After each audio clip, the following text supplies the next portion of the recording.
Thanks for choosing this free Anfield Index podcast. If you'd prefer to listen to this or any of our other shows without adverts, then now's the time to check out Anfield Index Pro. With AI Pro, you can supercharge your entire listening experience. You'll not only get all of our podcasts without the ads, but you'll have them far faster with our quick publish feature available exclusively for subscribers. AI Pro also puts you in the heart of our sound studio, with an option to listen to many of our shows live and interact with the podcasters in real time as the shows are recording. Upgrading couldn't be easier. AI Pro is available on all popular podcast platforms, and we have our own apps for Apple and Android. Just head on over to AnfieldIndexPro.com and get started today. Hello and welcome to another transfer podcast here on Anfield Index Pro. And I'm joined by my transfer guru, Dave Davis. How you doing, man? Good, and good to hear you back, Mr. Lyrical Velvet again. Happy days. Listen, young Drinkle did a super job in my absence. God bless him, and much appreciated it was, because we couldn't seem to get our shit together at all last week, man. When you were available, I wasn't, vice versa. These things happen, of course, over summer times and family times and all the rest of it. So we're back in tandem, and we have a lot to talk about, man. Wow, yeah. A lot to talk about. Sadly, our Liverpool update, which we traditionally do at the start, is going to dance in a sad circle around a waning bonfire because it's all injury related. Will we, won't we, what happens now type questions. And just to sum them up first, and then we'll go through them all. So obviously the ongoing Thiago story is interesting. There are days and dates getting thrown about, and again, interested to hear your take on this. The Canate thing means there is another knock-on effect. We spoke about that last time out as well. And of course, there's also Curtis to fold in here and scan results and all those type of things. So let's take them one by one. And of course, the main one, Dave, the one that's weighing on all of us, and the one that seems to be dividing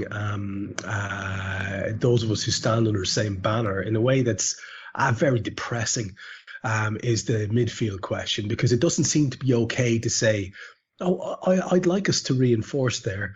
If you're a super red or whatever they call them these days, I can't be arsed even with their stupid terminology. And it doesn't seem to be okay to say, "I trust in Klopp," if you're a total FSG outer. Of course, most of us have enough sense to be somewhere in the middle, and there is no doubt that we wanted to recruit in midfield. That is a fact. That is an unarguable fact. And now we have our absolute best midfielder outcropped on day one, for an undefined period. Now, like I've just said, there are scan results to be waited for. Yeah. Kloppo said a couple of different things. His initial set of quotes were quite defensive, as you might expect. God, Dave, it's just the absolute internet dream, isn't it? There's endless churn to be gotten from this for the next few weeks. This is an absolute journo's dream, Trev, this, isn't it? It's just clickbait central now. You can make it for us. I think the first thing just on that, Thiago getting injured is a disaster. Let's not dress it up. As you said, he's our best midfielder. The biggest thing to say is, we don't know, but just to be clear, Trev, Liverpool have the scan results. So right now, Liverpool know the Thiago extent, or what the medical experts are telling us. They have those scan results. We know that. That's what we're being told. So now it comes down to, A, do they share that? I don't think they do. They're never really going to put estimates. We know Klopp doesn't like putting estimates on time, or time frames, I should say, on players. And then B, what's the knock-on impact for that, which comes down to opinion and surmising. I mean, Neil Jones put out a good article on it, and I saw people, just as you mentioned, running with that in all sorts of ways. Just to be clear, Neil Jones said, we hope we've caught it early enough so it's not too bad and we're talking weeks. If we've not, and the prognosis, which if we're fearing the worst, which is what James Pearce also stated in his article, it's an if it is the worst, it's long term and we might not even see him until after the World Cup. So that's your sort of range, isn't it? Like weeks to after the World Cup. So that will kick off a load of things. And obviously Trev added into the mix. Liverpool not winning at the weekend just makes it a shitstorm, for want of a better phrase, doesn't it, really? So transfer-wise, because that's what we should stick on, honest opinion, if in the absolute best scenario it is weeks, and when I say weeks, I'm talking, 3, maybe under a month, let's call it that. I don't think we move in the transfer market at all. That's just being honest. I don't think we do. If it's the worst and the top end, the sort of up to the World Cup, this is opinion, and everyone has one as it seems at the moment.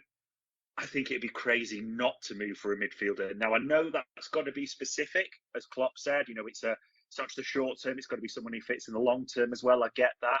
But if Thiago is up to the World Cup, I think it's crazy not to move for another midfielder for obvious reasons. However, probably in Liverpool, true style, Trev, you know what's going to happen. It's going to be the interim of the two, innit? It's going to be a 6-week job, something like that. And Liverpool will just, what's the phrase? Monitor, wait and see. Which, if that is the case, bloody hell, get the tin hats ready, eh? Oh, oh my God. Yeah, that's what worries me, man. That's what worries me. And it worries me almost as much as seeing how utterly riven the fan base has been. Or as a, let me be clear. My sliver of it that I've got on my Twitter timeline, it's remarkable, and people who I like, and they've assumed diametrically opposed positions on this, as if it's some ideology that they're clinging on to, and I'm like, Christ, lads, there is wiggle room here. I can say, and Dave, you can as well, that we'd love to see some recruitment in the short term, even if it is a comparative stopgap, because we felt going into the season that we were still light regardless. And I can still say that I trust the lads that we have can do a job, but they'd have to be fit, wouldn't they? And at the moment, we've got Oxlade-Chamberlain out long term. We've got Curtis with a big question mark over him. We've got Naby Keita with a question mark over him. And now we've got Thiago with the biggest question mark of all. So I don't think it's too extreme to say, maybe we should address this. And as you say, when even Jimbo Pierce is suggesting that might be a thing that we might have to do, I think he used the word forced to reconsider or something like that. Yeah. Then it's an interesting one, man. And the knock-on effect from that, again, to keep it between the hedges. And I like to throw these little curveballs at you every so often, but it's related. Obviously, stories are going to pick up now, and I threw out, just for the sake of winding people up, Dave, I said at one stage today, well, it'd be great if, just for a pure banter bus, we got Frankie de Jong now. So, and that's just pure messing. But of course, the stories like Mateus Nunes are going to come back into focus. I saw the kid at Newcastle, what's his name? Oh my God. He had a great game at the weekend, and people were already saying, oh, where are we at looking at him? And not, obviously every guy under, all stories will crawl out from under rocks again. Do you see anything? I know you've already said that the likelihood is we'll monitor lizards, but do you see any likelihood, or if there is one, what do you think is the most likely? Do you think it's going to be like because we know it has to be the right fella, as far as Klopp's concerned. So that would lead me to believe we'd go for a youngster who's maybe not quite there yet, but we've been looking at very avidly. I think that's where we will go if we're going to go. I don't see it being a big name first team starter. Do you know what I mean? Yeah, I completely agree with that. I think the interesting thing is if we do push that red button, so to speak, emergency time, midfielder needed, it's going to, I have to be careful how I phrase this. It's not going to fly under the radar because Liverpool, moving for a midfielder doesn't in the current circumstances, but they will move swiftly and it will break fast. And by the time it breaks, the deal will be close, if that makes sense, because we know how Liverpool operate in that way. Name-wise, Trev, I'm just being honest. We know we've been linked and we've had long-term inquiries in the likes of Nunes. Yeah, that keeps getting mentioned. Sucic is the one that I've heard stronger links on, just being honest. I know from the pre-season we talked to the Red Bull franchise about him. So those are the ones I could see potentially, but without saying, because obviously people will take everything you say literally, that is not me suggesting for 1 second we are imminent or in serious talks, with Sporting or Red Bull for either of those players. So being honest right now, I'm not hearing anything that says, we're moving fast. I'm just almost going back on people I know we've had interest in. So That's all I suppose I can really surmise at this stage. And I think that's perfectly fair, man. I mean, it's an impossible situation because you have the main man saying that we're okay, we don't need anything, and it has to be the right guy. And of course, some of us lean into a little bit of hope that he would be thrown out curveballs, and certainly not saying we're desperate for a midfielder so that every club can come with their big smiley faces and their cudgels ready to beat our bank balance to death. There has to be a logic about that too in the way you'd approach it. So look, it is what it is, Dave, and it's going to be the subject of next week's show, no doubt, as well. So let's move on to another one, this time around a lad who's likely staying again, according to the manager, and that's Nat Phillips, because again of an injury. Great news. Ebu Konate, who has a knock that initially we were told was completely harmless, and now it doesn't seem to be so much at all. So for that reason, it looks like Nat Phillips is hanging about, and Bournemouth seem to have acted in a way that means they're not likely to want him either. Yeah, it's Nat Phillips' destiny almost changes on the back of a pre-season friendly, doesn't it? So, as we were told, the expectation was, and we'd said this before actually, there was a number of bids on the table for Nat, so it was expected to get done, but Konate gets that knock, which, again, as we said, was leaked as nothing, too serious in the manager's words. However, let's be honest, they've got the results in, they know the results of the Konate scan. Quite telling, Trev, Konate is currently in France. They sent him back, giving him a bit of a break, which doesn't indicate for 1 second he's set to come back on the training ground, does it, anytime soon, realistically? No. Not a good sign. So what does that mean? As Klopp he didn't put a time frame, but alluded to, we might have to consider keeping Nat around. So telling on Saturday, it's Sepp on the bench, isn't it, and not Nat. So what's the knock-on effect there? Well, Pearce breaks it, doesn't he? Well, not breaks it, it's kind of been intimated. There's a lot of interest in Sepp, but Liverpool are working it out.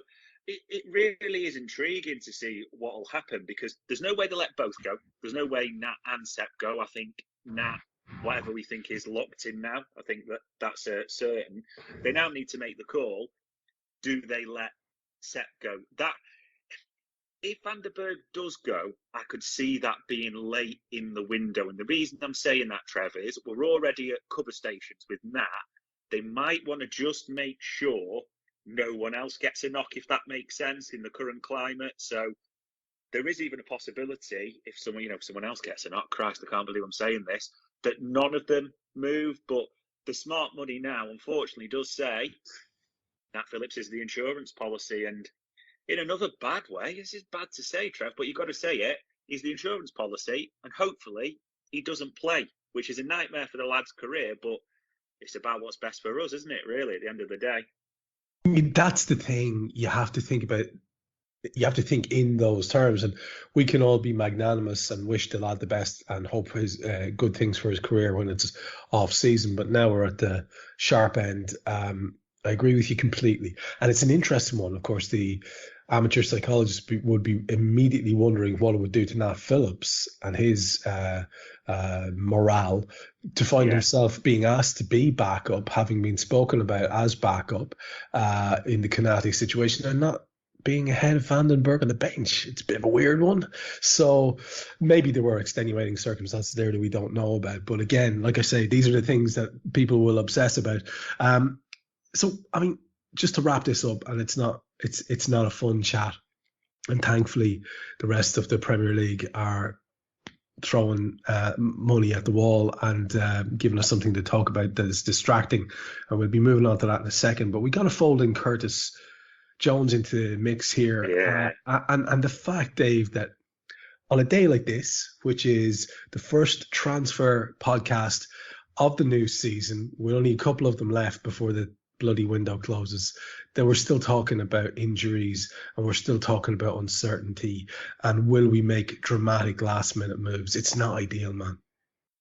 No, it really isn't. I mean, to sort of, as you said, put Curtis with the rest, they have Curtis's scan results. I think that's the key thing for everyone to keep in mind. They know the full prognosis for Curtis, Konate and Thiago. They're not going to share it with everyone, obviously, but they know fully what the impact is, what the initial prediction is. Now, the indications are, we've got to take the manager at his word, that Curtis will be a couple of weeks, but with that stress impact, as he called it particularly, which is apparently quite common for youngsters in pre-season, there's a bit of an unknown still. So it's at least a couple of weeks, which doesn't sound much, but it couldn't really be worse timing, could it, with what's going on at the moment, realistically? So, yeah, it's going to be interesting, Trev. I think my summary from this is, keep in mind they have the results for all those players. They know what they're dealing with, if that's the right phrase. They know what the landscape is. So now they know what the landscape is. They've got to decide if they're going to make a move, haven't they? So if it does happen, we know Klopp likes to get them in as early as possible as well. If it's as bad as it could be, I don't think a move would be all that far away, but that is just guessing, and it will only know when we get any indication of what those scan results say. Simple as that.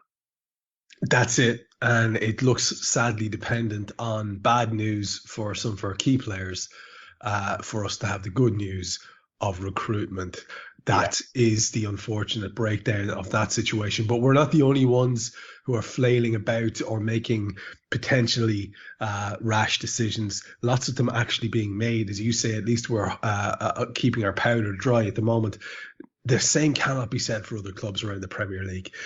It is, as you said here in your agenda, panic stations, and of course people who have assets to move on are going to be rubbing their little hands together, Dave, because there are the likes of ourselves potentially out there who go, shit, we need to do something here, and that means spending or paying a premium. Now let's start with our favorite source of chuckles, who thankfully managed to perform worse than we did at the weekend, Manchester United, and the De Jong situation, which I was kidding around about earlier on. And actually, I was only kidding around to the extent that it would be an absolutely glorious piece of snide if it wasn't for the fact that everybody knows what that kid wants to get paid, and that's not going to happen at Liverpool. So that's that.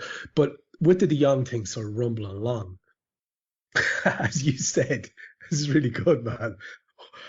You look at United and you look at their potential business and what they're being linked with.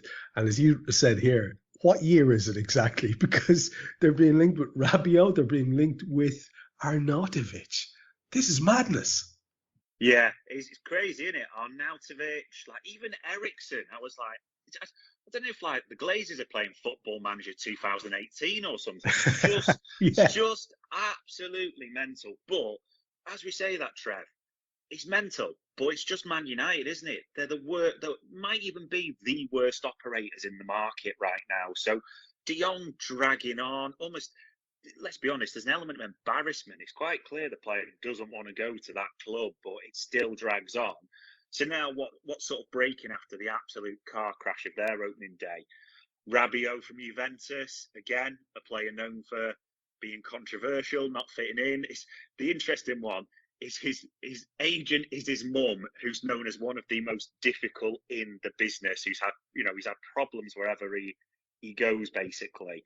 And then again, that's a player who's not really a team player, shall we say. There's talent there. I'm not going to pretend Rabiot's a terrible player, but he's not really hit the height anywhere he's been. Bit temperamental. So what do they follow that up with? Arnautovic. Again, I can't remember who put it at the weekend. City went and got Haaland. Striker, big name, youngster, understand it. Liverpool responded with Núñez, totally understand it. United are looking at a 32-year-old former Stoke reject, honestly. And I know someone's going to say, Cagliari, he's got, 13, 14 goals, but we've seen Arnautovic in the Premier League. His best days are well behind him. He's settled in a lesser league, let's be honest, in Italy, where it's working well at a lesser pressurised club. We know he's temperamental. We know he brings issues with him. So probably when you say that, maybe Manchester United fits in perfectly because it just adds into the mix. But I genuinely don't know if it's just Ant and Dec running United's recruitment. I really don't. And it's just part of a show. I really just cannot understand any of it. Listen, it's glorious to watch, isn't it? Let's not lie, but it's just madness. Absolute madness. Well, it is, and because of the knock-on effect as well. You've got all the various Neville Chuckle Brother comments coming out. It's fantastic. It's hard not to revel in it, and I make no apologies for absolutely reveling in it. And I'm savoring every minute of this because Christ knows they did when we were in the doldrums. You'd be a very pious and saintly man if you were to rise above it. I have no intention. I have no intention of rising above it, Dave. I like this tremendously much. It's one of the best things that's happened in recent years is watching them squirm a bit. And long may it last. And I, as you say, the De Jong thing's going to come back full circle later on. We talk about Barcelona, but they're not going anywhere in our stories either. And I don't know about you, right? Let me throw this one at you as well, but I still wouldn't be surprised to see something happening around the show pony Ronaldo as well at some point before the end of this window. What do you think? What's your gut there? I think it is possible. I think it was quite telling that all parties were in, weren't they, on that meeting? Mendes was there. Even, they broke the embalming fluid and dragged Fergie out for it, didn't they? Type of thing. They literally, everyone was in. So to me, they will be looking at all options. The biggest thing in this for me is if he wanted to go, he would. It's Ronaldo's ego. Ronaldo's, you see the stories, Trev. Oh, he's prepared to take a pay cut. It's like, right, £500,000 a week to 350 grand a week. Like, there's still only a few clubs that can afford that realistically. So if he does want to do it, he's going to have to swallow some more. And I'm just being honest, like 250, somewhere around there. Someone will take Ronaldo, though, for 250k a week, if there's like a loan option type of thing. But I just wonder if United will slam the door shut on him. But I'm going to be clear. I'm saying the club will not allow it to happen. I think Ten Hag would drive him out of there in a heartbeat if he could. I think he wants him out of there. That's being clear. So I know that is a total politician's answer of a wait and see. But yeah, let's just wait and see on that one.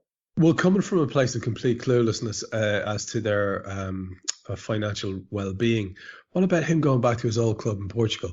I mean, that's one of the few things he could do where it would still appeal to his ego because he could perhaps drive them in a bit of a title challenge or something like that, and the returning, savior type deal. Because outside of that, as you say, it's going to be going to one of the bigger clubs, and I don't know how many people would actually want him unless they can get the money right. So that's going to be an interesting one to watch for sure. Speaking of interesting watches, holy shit, Chelsea, the absolute, the HBO box office of this transfer window for us. And it looks like they're still going to keep going here. People heading out, people coming in. We know Timo Werner, that's been on the cards for a while, but it looks like Leipzig have got something nailed on there. I'll let you tell me the details about that. But also the likes of Callum Hudson-Odoi and Mr. Alonso, much beloved Mr. Alonso, looking like they might be heading for the door as well. Yeah, it's literally Amazon are making this big fuss about the Arsenal documentary.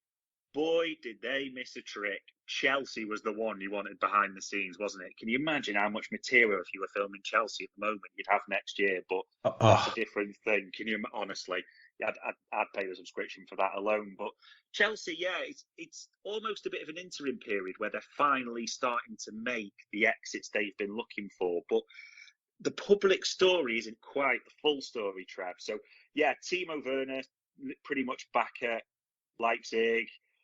This is the interesting one. They're telling us, let me be clear.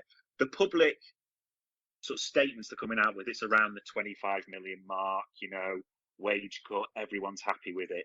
What all the sources we've got, without trying to sound ITK, are telling us is that Chelsea have almost swallowed part of the transfer fee, because it was supposed to be around 30 million, and given it to Werner as a payoff because he's not put in the transfer request.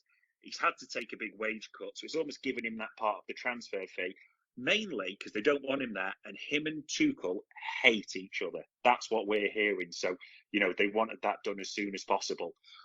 Hudson-Odoi, that's fascinating. mean, if you go back a year ago or so, Bayern were desperate to get him, and Chelsea were like, no, renew with us, you'll get the opportunities, gave him a big wage. What an absolute disaster that's been for that kid's career, eh? So, even now talking about a Dortmund loan, so it just shows how far he's fallen. And then the two most interesting clubs by far in this transfer window, Barcelona and Chelsea, are speaking again. And it seems quite clear that Alonso is on the verge of around a 10 million deal to move back to Spain. Christ knows where Barcelona are getting the cash, but we'll probably get onto that later as well, eh? Oh, yes, we will, because that in and of itself is worthy of some sort of 5-part Netflix series. We'll get to that. Let's keep going through the Prem and have a look at a couple more clubs that are doing bits. Wolves look like they've got a deal done with Valencia for Guedes. There's also talk about Connor Cody heading out of the club. And there's a rumour there around why that might be. I'm going to leave you to fill in that one as well. And then in terms of them trying to fill in some blanks, a couple of little things that they've been linked with as well. Very interested to hear these Wolves stories. So maybe if you start with the one that looks like it's done with Valencia, and then if you move from Cody to wherever you want after that. Yeah, absolutely. So as you said, Guedes, I think that's pronounced, the Portuguese international from Valencia. Fee mooted around 25 to 27.5 million pounds. So an interesting one, because not the greatest Valencia side ever by any means, but the lad still got 13 goals last season. So I'll be interested to see how he goes. I mean, long time ago, he was even muted with us. So it's an interesting one to see how he gets on in the Premier League. Yeah, Connor Cody, a real one that sort of broke from nowhere almost. So no one's fully sure, but there's a lot of stories coming out that had a big fallout with Bruno Lage, however it's pronounced, the Portuguese manager there. Quite clear, though, not in that squad on the first day against Leeds. And it's interesting as well that there's a lot of clubs came in quickly. So Wolves were trying to ship him out fast. So a loan to buy option, it sounds like, with Everton, who've beaten West Ham to the punch, which we'll come on to again, his second time in a week, it seems. So really interesting one, because naturally, Trev, like Cody, seen as a leader there, isn't he? England international, big profile, but the fact they're prepared to ship him out with a loan with an option to buy is quite telling, I think. It seems there has been a falling out there, whatever it may be. And then the bizarrest one for me, this is bizarre. Morgan Gibbs-White, talented young player, spent last season in the Championship with Sheffield United. Had a good season, don't get me wrong at all, but Championship, keep that in mind, Trev. Wolves have rejected a £35 million package from Nottingham Forest for this guy. 25 million up front with 10 million add-ons. And the serious talk is that Nottingham Forest are coming back with a higher offer. This, to me, is almost a symbol of, and I don't want to use this kid as like, this is all that's wrong with the game, because that's too far, but even 40 million for a kid that's completely unproven in the Premier League, that's where the transfer market could be at right now. And I suspect this happens. Gibbs-White has made clear he's not going to sign a new deal, which Wolves are trying to tie him down to. But, look at that swing, Nottingham Forest. And we could be talking 40 million upwards even. The suggestion of upwards, 45, 50. For a kid that's unproven in the Premier League. That's where I think it shows you what the market's like at the moment. But, yeah, it's interesting. They're not the most fashionable club, Wolves, but plenty happening, eh? Yeah, it sounds a bit bananas all told. I mean, Connor Cody's 29, something like that. And as you said, a real leader at the club.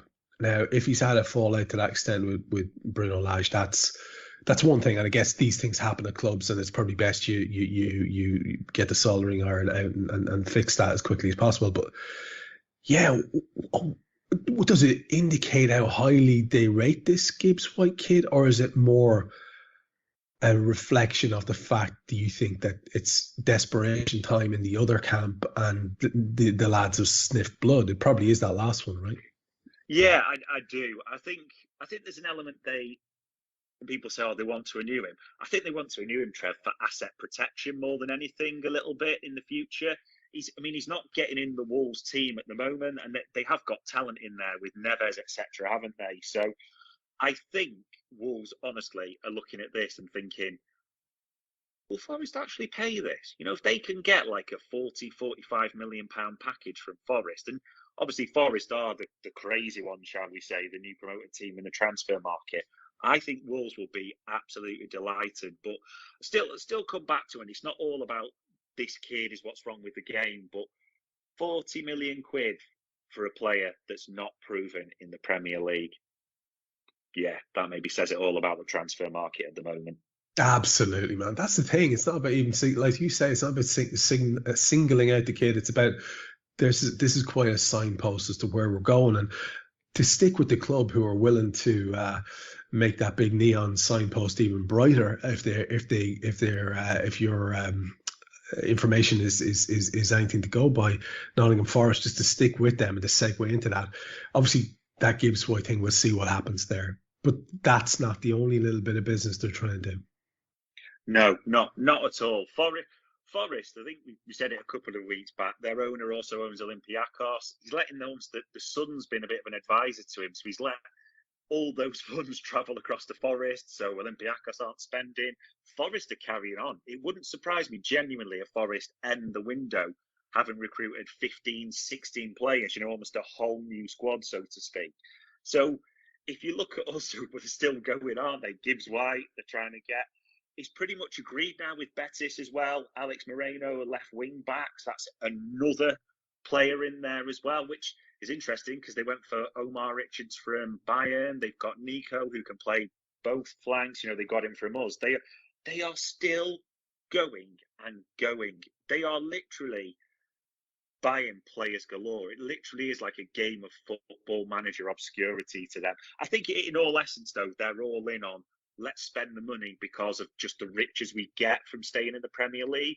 The one thing that we don't know is that obviously the son, the owner, buying all these players, and also they've recruited. They're using Lee Charnley, Mike Ashley's former right-hand man at Newcastle. They've brought him in to advise. I'd love to know, 2 pence for Steve Cooper's thoughts, because he's done such a great job getting them up and developing that youth talent. Does Steve Cooper have a dream at the start of the season to bring 16 players in, Trev? I'd seriously doubt that. I'd probably, a few with quality, don't get me wrong, but the level of turnover, the level of recruitment, not really so sure. So it's fascinating. But listen, Forest, they're not showing any signs of stopping, and these owners are pumping the money in left, right, and centre. I think it's a really good point, because you have to be a certain type of person to back yourself to be able to bet in 15 new players. And no doubt they're out there, and maybe he's one of them. I guess it's the equivalent of joining a club like Klopp did when the season's begun almost. You have to almost acclimatise yourself to the majority of your playing staff. It's going to be a very interesting one to watch for sure. Let's finish with another source of lads who brought us a little bit of consolation at the weekend, and that's the glorious entity that is the EV, who are looking, you would imagine, to reinvest the Richarlison money in a way that makes sense. They certainly have had a stroke of, I would say, fortune in one particular player who chose them over West Ham. And it looks now like they might get another one who we've already mentioned from Wolves. And that's not it. They also would want in their heads to be replacing, I guess, whatever attacking splendidness that they associate with Richarlison. So there might be some forwards being looked at there as well. Talk us through what you know about what's going on at that particular crazy corner of the Premier League. Yeah, in a very un-Ev move, Onana. I honestly think that's a great move, and I think I mentioned it like last week. The only reason you choose Everton over West Ham is money. It's got money written all over it. But I do think he's a class player. That obviously we'll see how that bears out, and we won't hold that too much against him. The fact he's playing for Ev. Cody, I think interestingly, the match at the weekend has really accelerated Everton's demand, because unfortunately, it's one of those stupid ones where we know it's offside, or I think the ball went out of play as well, but they didn't stop it for some reason. And Godfrey ends up, long story short, with a terrible injury, so he's out for the long term. Cody, though, I think for Everton's level, that's a great move. It really is. If you think Everton's problem's always been the defence, then to get Cody and Tarkowski in improves their defence. Now, I know there's the argument that Cody's used to playing in a 5. I totally get that.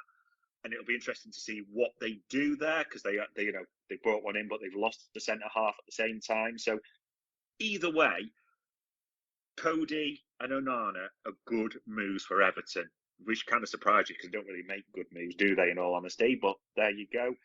Striker-wise as well, a real left field one, because we hear them making inquiries, and the one that we've heard, this is a proper weird one, Trev, I'm not going to lie, they've asked Newcastle about Chris Wood. So that is an interesting one, because obviously Calvert-Lewin's injury is a big decimation to them, isn't it, really? Because they really are short forwards after Richarlison gone, like you said.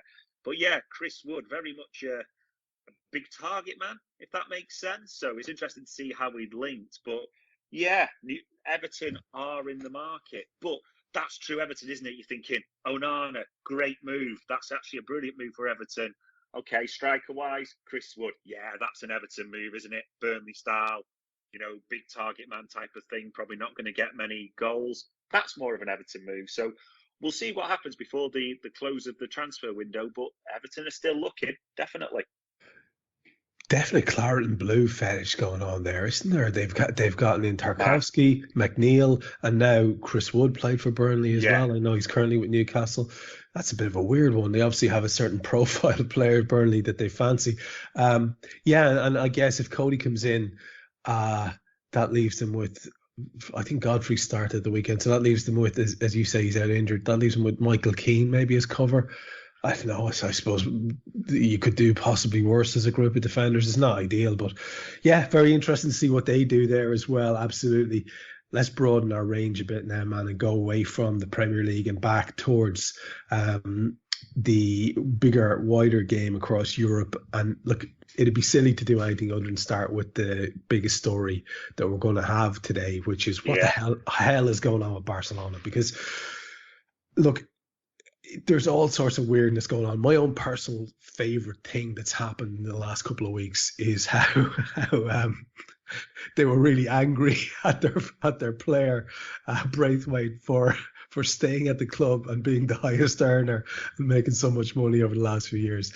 And I'm like, what sort of a story is that? I mean, how naive do you have to be to think, why wouldn't the lad hang around and get paid as much as he can get and play an occasional game in that famous jersey? It's just such a weird story, but there's a lot going on. I mean, you've been talking about levers and levers all the way through this summer with this lot.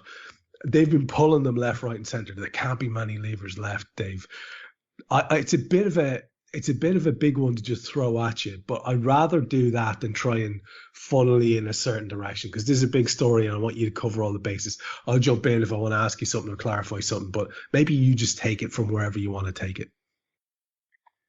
I'm not going to lie, Trev, while you were talking there, I realised we were going to say Barcelona, so I had to take the biggest swig of cherry Pepsi Max to get ready for this session, because there's honestly a million things to go through. So, yeah, I'll start the tangent, and then we'll see where this takes us. So, I know it is a transfer show, but you've got to put everything in context, and there's nothing like context for Barcelona. So, story that, and it's broken this morning, and just in case anyone does want to investigate it further, there's some great journalists on there. Colin Miller on Twitter, Nick Harris, that they're the sort of experts who break it and then people take it just in case anyone wants to investigate further. But getting to that, what have they said this morning? Amazing. We know Barcelona have pulled levers galore. Listen, I wish my bank account had that many levers and could release these types of funds, but the levers is now being investigated as almost a scam. So what I mean by that, Trev, is Sixth Street. That's the company they're sort of in bed with to, release these funds, sort of percentages of different things like the TV money, the kit money, the social media, etc. It's come out today.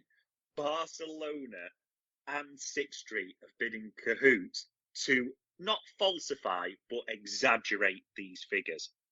So what they mean is the figure they're reporting publicly or trying to get through to La Liga, they're actually both putting money in a third-party investment vehicle, both Sixth Street and Barcelona, Trev. So Barcelona are putting their own money in to almost, the way it's been described, Trev, is exaggerate the investment figure.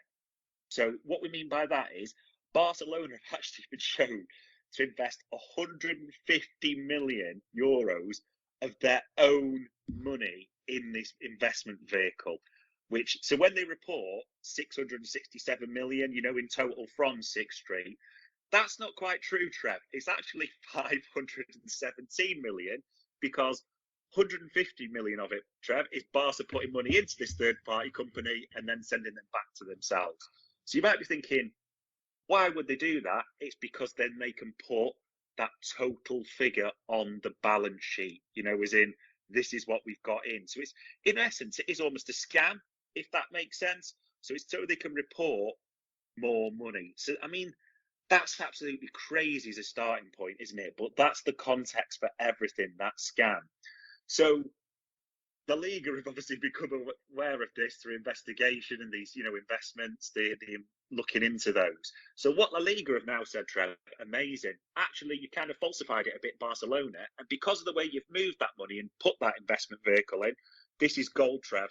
Because of the way you've done that, you now need to pay capital gains tax or whatever the version is in Spain. So Barca not only have falsified that, La Liga are now saying, well, that's a false figure, so it's not money coming in. You've just tried to, manipulate the funds, if that makes sense. So now, because you've done that, you should really be paying capital gains or whatever the Spanish version is on that. Absolutely insane. So that's a starting point. So now there's a full investigation going on into that. This is just getting started, Trev, honestly. That's just the first bit of the background. The second part is, despite having now pulled 3 and set to release the 4th lever, La Liga have told them they still don't have enough funds through to register the new players like Lewandowski, Christensen, Kessie, all those.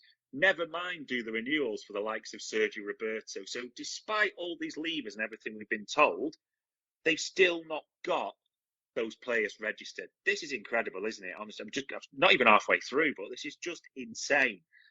So what now do they do to react to that? Again, they've gone back to the leaders, Jordi Alba, Gerrard, Piqué, and asked them again to take a pay cut. Never mind, they asked them to take a big pay cut last season and go down to the minimum, and they still owe them the back funds from then. And obviously, the way they've treated Piqué, Trev, shocking, but is what it is type of thing. They've asked them again to take a pay cut. Insane. That's insane. I'm not finished though, Trev, so let me take a breath for a second and we'll go back in. Honestly, De Jong. Go on, sorry. No, I wanted to give you a chance to kind of get a breath there because it is actually remarkable.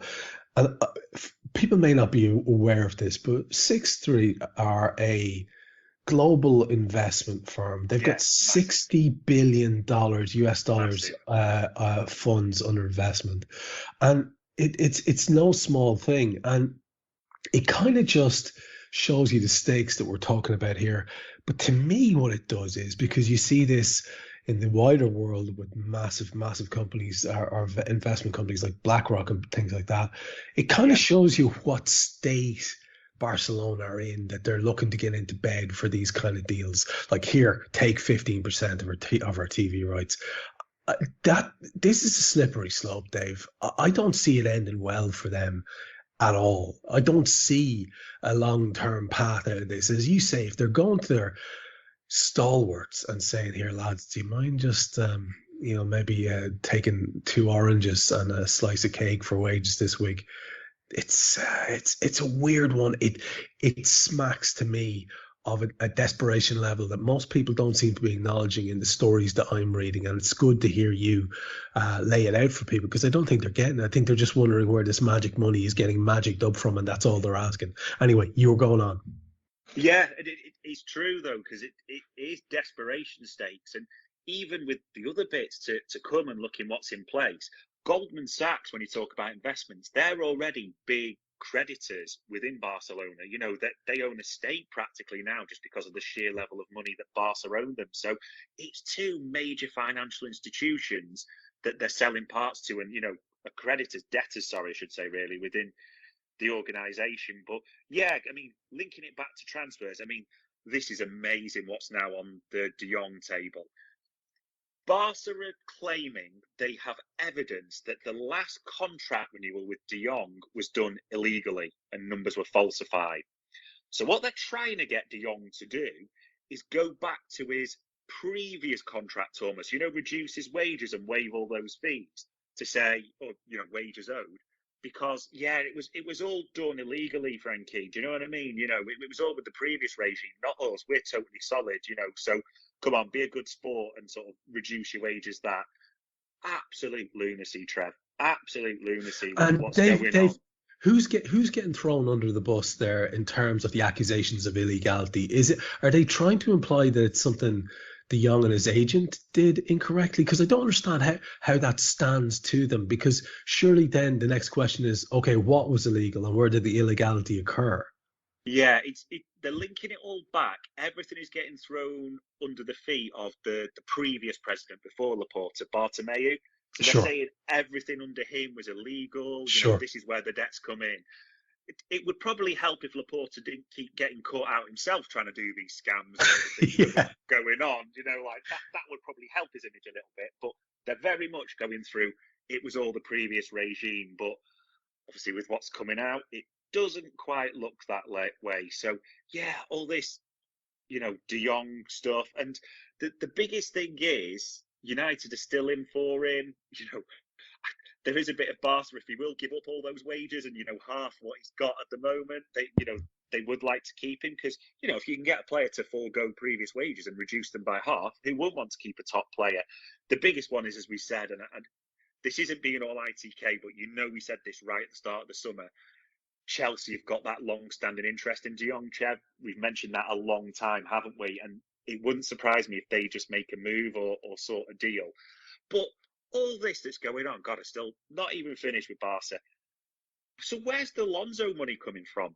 Another commitment to another player. You know, it's pretty much done, all the indications are. But when you can't register the 4 you've already bought to then take on a fifth, seems a little bit hinky at best, if that's the right phrase. And this is the best one. They're still in conversations around Bernardo. So I don't know how big this fifth lever is going to be, Trev, but it needs to be a pretty big one, in all honesty, to sort all this out, if you think about it. So I genuinely don't know what more of the family silver they can sell, but Barcelona are, for some reason, not done with transfers. However, I don't think the CAS, for when the contracts start coming up, will be done with them. And I don't think La Liga are done with the investigations either. But that could literally be a whole show on its own, couldn't it, really? Absolutely insane.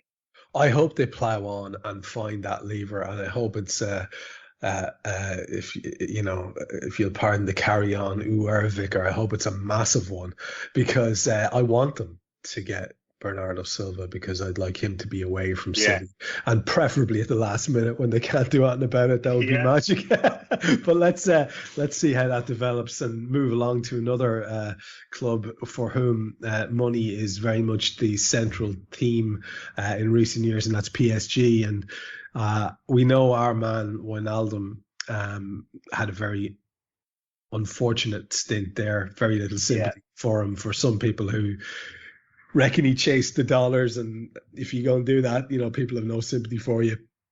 I feel bad for the kid, but he's gone to Roma, and you know, whatever. That is what it is, and it's a quick turnaround for him. He's a chance to relaunch himself there.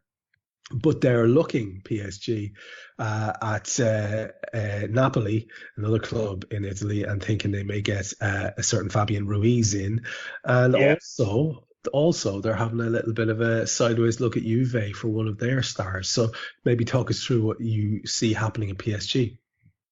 Yeah, it almost seems now they've sorted the forward debacle, if that's the right phrase, out. You know, Mbappe and his mum making moves because she's on the board. That's official. We know that. So, they've not shifted Neymar. They kept Messi. So the forwards are locked in.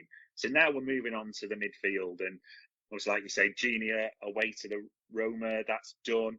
Yeah, Fabian Ruiz. So the suggestions are around the 25 million mark from Napoli because he's not got long to go on his contract, Spanish international. So that'd be an interesting move for them.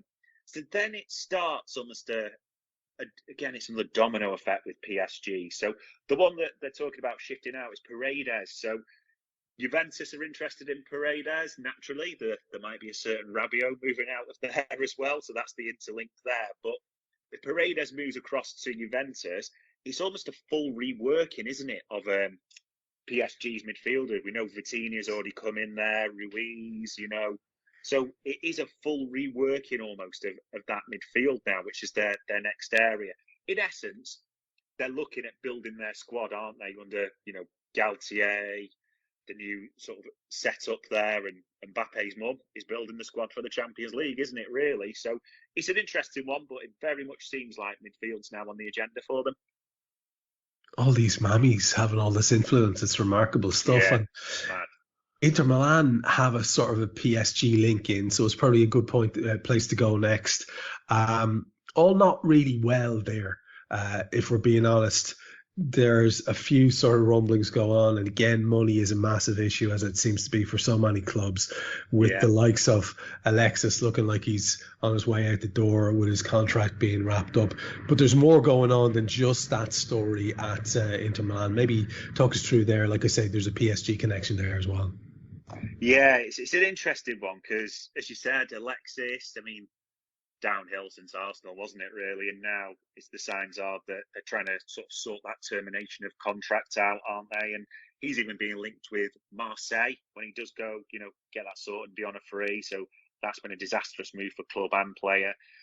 Yeah, a player we actually thought this would be done with PSG by now, and it seemed to go dead, but maybe the pronunciation's wrong, but Skriniar, I think, is the pronunciation, the sort of Croatian defender.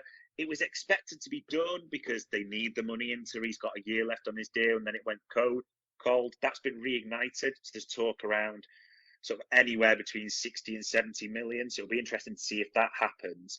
So Inter have been almost touting their wares, if that makes sense. There's always been that speculation that someone would have to go, and even Dumfries to Chelsea was mooted. That seems to have gone a bit cold now. Barre is the big one that's really gone cold because, he is the crown jewel and is someone that we've had eyes on, no doubts about. But the suggestions are very much that they have now taken him off the table. That's almost a non-negotiable, which, back to the midfield chat, won't please many Reds, but that seems to be, it is what it is. So the temptation for me, I think, if I had to speculate, Trev, I think the defender Skriniar does go to PSG. It just seems a smart move for all parties. A year left rather than letting him go on a free. Because if he's on a free, trust me, a lot of the big teams on the continent come in for him across the board. So, yeah, it's not well with Inter. Realistically, they are looking to raise funds. So I'm expecting one big move at least to happen there.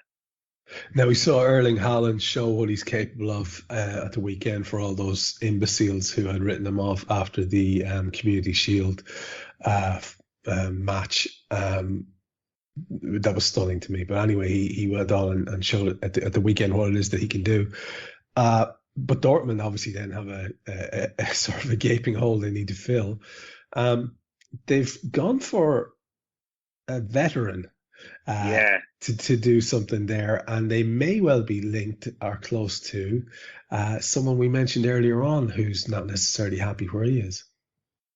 Yeah, it was an interesting one when we said Dortmund were really exploring a range of options and almost short-term to long-term based on the unfortunate news around Haller.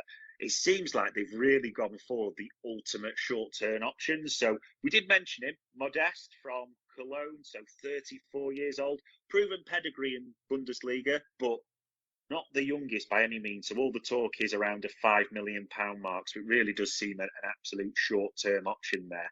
Then the interesting one, mentioned him earlier, Trev, Callum Hudson-Odoi to Dortmund. It's such an interesting one. I mean, listen, that guy needs a move for his career. There's no two ways about it. It was supposed to take off. He was in the England squad a couple of years ago, but look how far he's fallen. He's not even making the matchday squad for Chelsea half the time. So could be a great move for him. Really could. But yeah, very different, eh? One young English kid for one very old French forward as well. So interesting moves, but I can maybe understand it with their situation and what's happening with Haller. Yeah, 100%. It's such a difficult one for that kid, and we wish him only well. We're moving very close to the top of the hour, my friend, and it leaves us with our last feature to do, which is our club in focus. And this week we're going to have a look at Aston Villa, and obviously, not unlike ourselves, far from ideal opening to the season for Stevie Gerrard. And there are a couple of things that we could look at briefly in our chat here for the next couple of minutes about them. The first one seems to be, and of course it was a massive, massive issue always in terms of what surrounded the man himself when he was at Liverpool and with England and stuff, and that's the whole notion of captaincy and what it is and what it does, the effect that it has, the knock-on effect that it has on the player. Is it a heavy burden to carry? Did it cause Stevie G's incredibly low forehead to be more wrinkled than it needed to be at times? And did he wear the burden lightly or heavily? And here he has a sort of a situation himself where, he has come out and made a few comments around this idea of captaincy, and Tyrone Mings and John McGinn have been kind of central to that chat. What is it that seems to be the issue here? Yeah, it is an interesting one because it's another year now at Villa, and he's almost got the players in that he asked for. So there's almost no excuses for Stevie. I think when he first came in, his job was to, keep us up because they were on a big downward trajectory under Dean Smith. And he did that, but it was almost a mid-table finish without the real kick-on that, people would hope for. But there's now this start of the season thinking there's big expectations at Aston Villa. So it's an interesting one. Captaincy-wise, though, Trev, fascinating that Tyrone Mings was naturally the captain. Gerrard takes it off him and gives it to John McGinn. And he's been quite bold in his statement, Stevie, there to say it's the right decision, what I want from a leader, the way to take things forward. So people can naturally put 2 and 2 together and get 7, but naturally it leads to speculation. The interesting thing was Mings came out with a statement pretty much straight after, like, I'm happy, support the decision, back John, looking forward to playing under him. So kind of placated that and thought, okay, accepted it. However, not in the team for the first day of this season, is he? So, dropped. So that naturally prompts questions. A terrible result away at Bournemouth on the opening day. There's no two ways about that. The nearly promoted team. Asked about it, you think, what does he say? Listen, Gerrard goes in 2 foot, doesn't he, realistically, to say, well, Mings isn't the squad for this reason. And it's the comment he made specifically, Trev. When he can look me in the eye and we can sort it, then, we can look at Tyrone coming back into the team. I mean, those are very hard comments, if that's the right phrase, aren't they? There doesn't leave much wiggle room there. It doesn't indicate that everything's well. So despite Mings' public statement, it's clearly not something well at Villa there, is there? Simple as that. Yeah, you see, that's the thing. That's a very alienating thing. In this spirit of being a no nonsense kind of an operator, which you would expect Gerrard to be, it's still quite an alienating thing, and it does very much in the era of modern footballers where, let's face it, they're a lot more fragile mentally in terms of wanting to be patted on the back and lauded and told how wonderful they are than 15, 20 years ago. Jesus, man, even when you and I were younger playing football, it was a tougher environment in terms of what you had to accept in terms of criticism. That's very, very strong words from Gerrard. And I remember at the time when he was given the captaincy, and Sami Hyypiä came out and said, "Look, well, I think it's a good decision. I'm okay with it. I'm happy to." The same sort of thing as Mings came out with, but obviously there was a level of sincerity with Sami that may not necessarily have been the case with Tyrone Mings. We'll have to wait and see what happens there. But it's a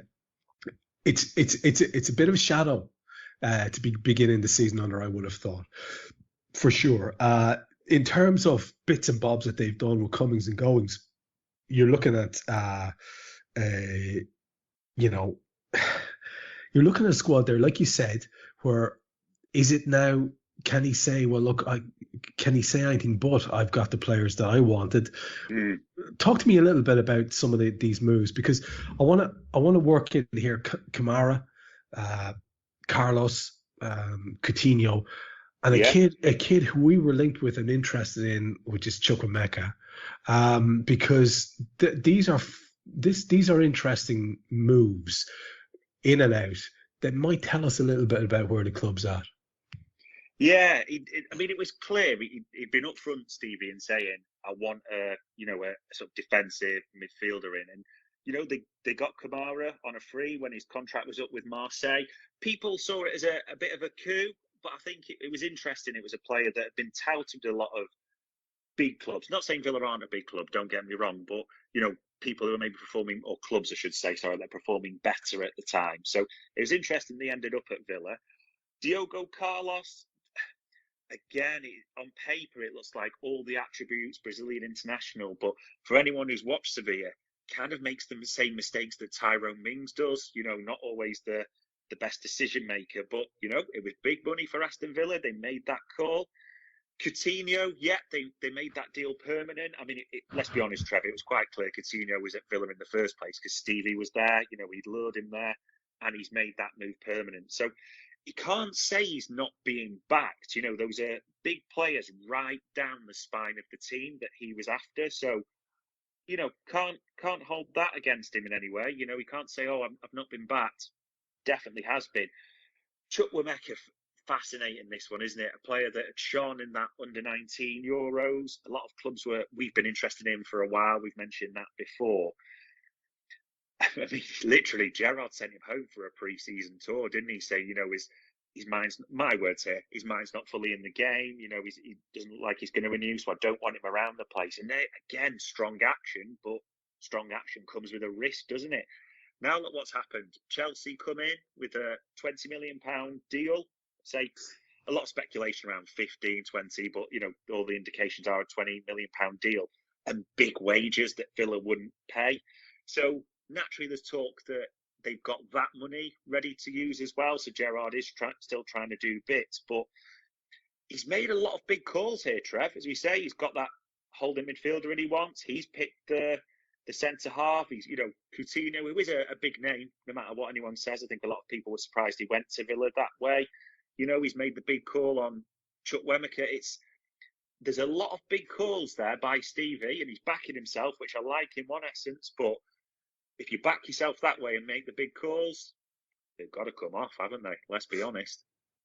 You're right. And to go full circle back to one of the things I was saying a while ago, Chukwuemeka is the perfect type of lad that I was talking about in terms of, that younger profile talent that you might be able to get for 15 or 20 million, even if you had to pay him a lot. And the fact maybe that we weren't in the conversation there might tell you all you need to know about what you can expect from us before the transfer season window ends. To wrap it up then, obviously they could do with getting in, or he thinks at least, that they could do with getting in another attacker. But, they do have some enviable enough attacking talent in Ollie Watkins. Danny Ings is quite a slick operator at this level, as is Coutinho, like you said, correctly seen as being a very, very high talent, caliber talent, because he is. He'd get hard to sell anyone on getting funds for another attacker when he's got that kind of ability there to draw on, considering as well some of the attacking midfielders he has. Do you think his season is going to be reliant upon that? And how do you think as well, just to wrap this up then, how do you think Steven Gerrard is now perceived by the Villa fans? Because way back at the start, we were talking about it, you and I, at one stage, would he be a guy that could ever necessarily step into the breach at Anfield? And we kind of said that, he's got to win trophies or at least have very, very high profile experience. And he's got to win trophies. And you look at how he's been perceived now at Villa.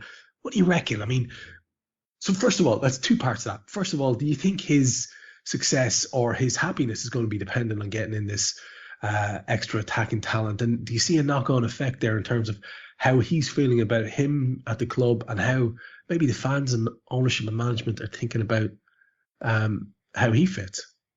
Yeah, he's an interesting one on those two parts. I think it's clear that he wants a few more, or at least one player, like you said, an attacker in. The interesting thing is, though, when you speak to a few Villa fans, I do know a few Villa fans, they said his style's almost in between. It's like he's caught in between two styles because he spends a lot of time trying to get, as you said, Watkins and Ings in the team. So quite often one of them almost has to sacrifice themselves and go on the left and not play, the standard striking role, so to speak, especially with Coutinho. They don't quite seem to have that balance to get them all in the team at the moment.